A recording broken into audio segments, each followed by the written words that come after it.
I'm going to introduce a tool set for teachers and learners. The Social Media Classroom is a free, open source online teaching tool that incorporates sophisticated forum, wiki, chat, blogging and commenting, microblogging, social bookmarking, RSS, video sharing, and more in a uniform, easy to navigate, browser-based environment. It is meant to supplement, not replace, existing course management and learning management systems. This online collaboratory provides collaborative, many-to-many multimedia tools and a suite of wiki-based and video-based instructional material. Although I've only been teaching college students for 5 years, I've been thinking about the educational potential of online media, especially the people-to-people communication channels made possible by PCs and the Internet, since I first began to explore online sociality in the early 1980s. Attention, Earthlings, do not panic. In 1995, I designed an interface for a global University of Tomorrow. Back then, it cost millions to build a high-resolution, real-time working model of an online multimedia classroom. But we knew that computing processing power, inexpensive tools for creating digital media, and high-speed networks would one day make our prototype affordable. I never dreamed back then that the cost might drop so very close to zero. In 2008, 13 years later, I set out to produce a social media classroom out of free and open source software and free web services. When I first entered a Wi-Fi equipped classroom filled with students who never seemed to stray more than an arm's length from their laptops, I was surprised at the blank looks I saw on so many of their faces when I told them I expected them to blog and to edit the wiki. I had been taken in by my own familiarity with online media, the way my own daughter, a recent college graduate, used the web, and by the mythology surrounding the so-called digital natives. Don't get me wrong, in that first class and in every class since then, there have been one or two students who ended up teaching me a thing or two about online tools. So I kludged together a wiki, a blog, a message board, asked students to join free public social media services like Delicious, Flickr, YouTube, and Twitter. Again, I was surprised. They were overwhelmed. So I started thinking about how to put together an inexpensive, easy-to-use social media learning environment.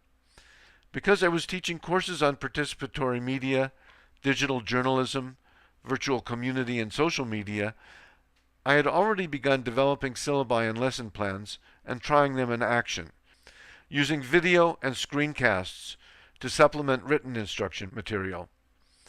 Assembling Web 2.0 communication media wasn't going to be enough.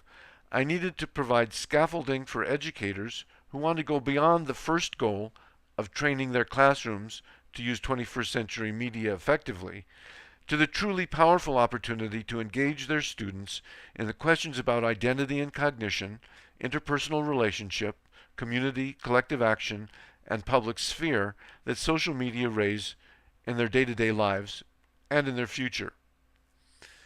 So I wrote about what I was already doing and plan to complete eventually, and was delighted to learn that I was one of the winners of the 2008 Haystack competition on digital media and learning. The award has enabled me to work with a developer to create the software platform and to continue to create curriculum. These are the most preliminary design sketches of how the social media classroom will look.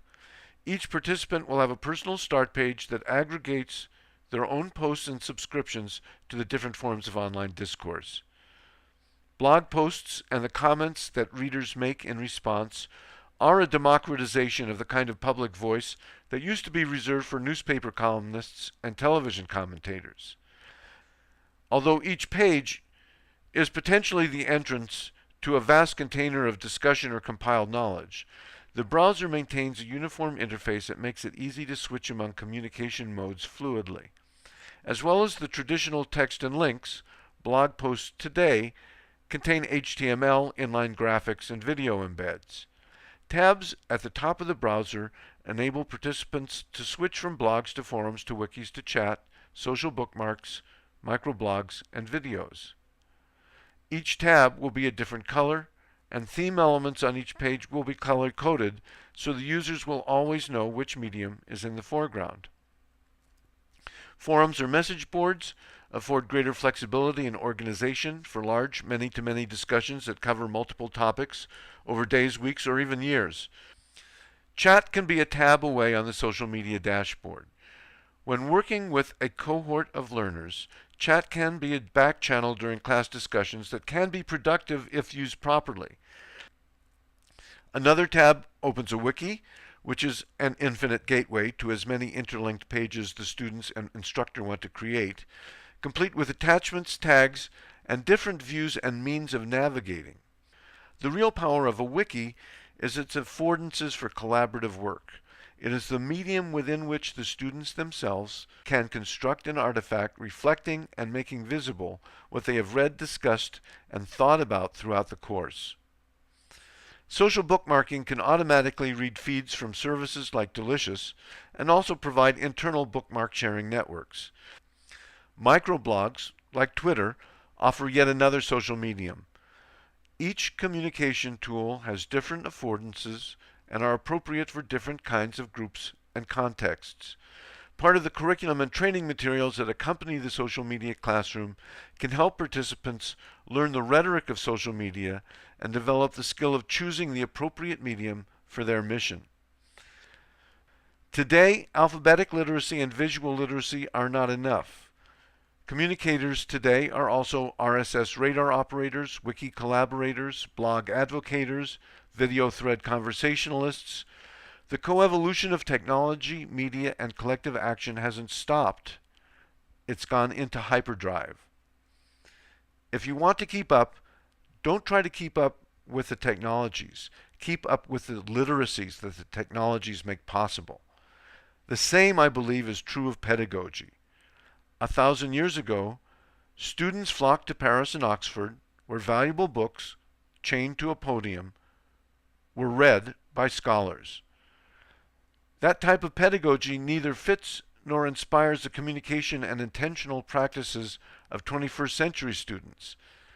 Better tools do not by themselves make for better pedagogy, but I hope the social media classroom collaboratory, the collateral materials, and the community of practice I hope to grow around its use will enable those who are pioneering participative pedagogy to share and refine their practices more widely. If you want to join the community of practice, please email me at howard@rheingold.com and I will notify you when we launch.